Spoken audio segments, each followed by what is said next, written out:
Assalamu alaikum warahmatullahi taala wabarakatuh.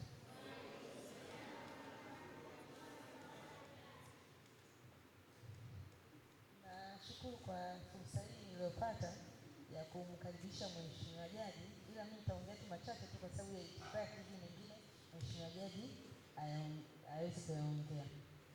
Mimi tu nawasia kufuata maadili ya kazi yenu, kwa sababu nimeona katika kipindi ambacho mimi nimefanya kazi sasa hivi imetokea walimu wengi kuwa na kesi za kubaka na kulawiti wanafunzi. Kwa hiyo tunawahusia msio miongoni, maana inatokea sana kwa walimu wa kiume.